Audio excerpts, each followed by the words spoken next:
मैं मदरसा उम्मे सलमा बनात की एक तालिबा शबनम सनाउल्लाह को दावत देता हूँ कि वो आएँ। उनका मौजू है मौत। इस मौजू की वजाहत करें। अस्सलामु अलैकुम वरहमतुल्लाहि वबरकातुह। अल्हम्दुलिल्लाह रब्बिल आलमीन वस्सलातु वस्सलामु अला रसूलिहिल करीम व अला आलिहि व अस्हाबिहि अजमईन, अम्मा बाद। मुअज़्ज़ज़ सामीन व सामियात व खुसूसी मेहमान और मेरे हम नशीनों, आज 15 अगस्त के दिन मैं आपके सामने एक तकरीर लेकर हाजिर हुई हूँ जिसका मौजू है सुखन है कब्र। मुअज़्ज़ज़ मेहमान ग्रामी, मैं आज इस घर के बारे में कुछ अर्ज करना चाहती हूँ जो हर इंसान का असली घर है, जिसे वहशत का घर भी कहा जाता है, जिसे तन्हाई और तारीकी का घर भी कहा जाता है, जिसे कीड़े मकोड़ों की हमनवाई का घर भी कहा जाता है, जिसे आजमाइश उखरवी की पहली मंजिल भी कहा जाता है, जिसे अब्दी आरामगाह भी कहा जाता है और जिसे एक कब्र भी कहा जाता है। जो फुटपाथ पर रहने वालों का घर भी बनेगी और अज़ीमुश्शान मौलातों कोठियों में रहने वालों का घर भी बनेगी।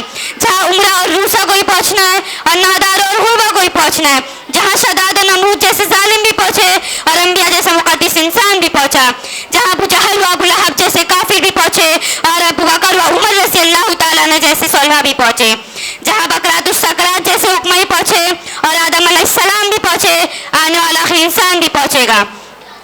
हकीकत उस जमाने की वहाँ पर जान जाओगे, हकीकत उस जमाने की वहाँ पर जान जाओगे, तुम अपने साथ लेकर कौन सा सामान जाओगे।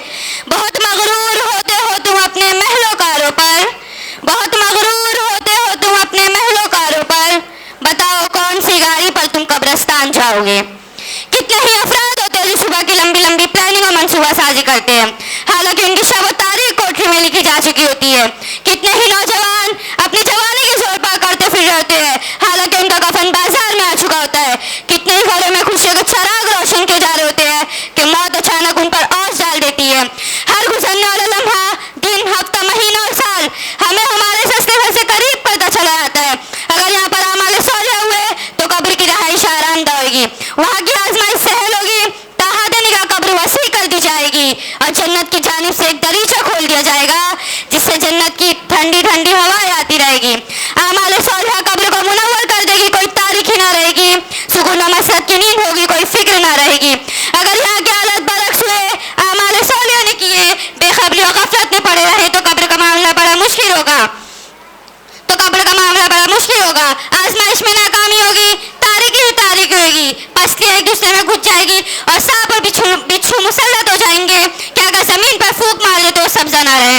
ऐसे फरिश्ते अज़ाब देने के लिए होंगे कि जिनकी शक्ल हौलनाक होगी, उनके हाथों में गुर्ज होंगे जो पहाड़ों पर मार दे तो पहाड़ रेजा रेजा हो जाएंगे। उन गिर्जों के साथ ये ता क़यामत तक अज़ाब देते रहेंगे। कब्र में जहन्नम की जानिब से खिड़की खोल दी जाएगी जिसमें तपिश और आग की लपेटें आती रहेगी जो इनको ता क़यामत तक झुलसाते रहेगी।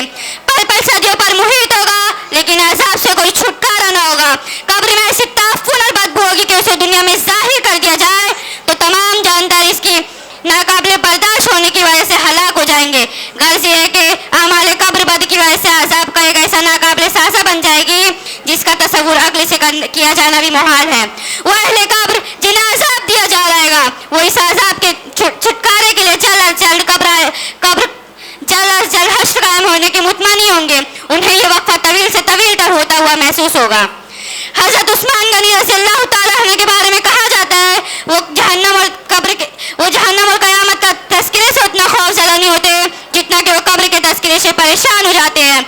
उनके सामने कब्र का जिक्र किया जाता तो उनकी रीश मुबारक आंसुओं से तर हो जाती थी।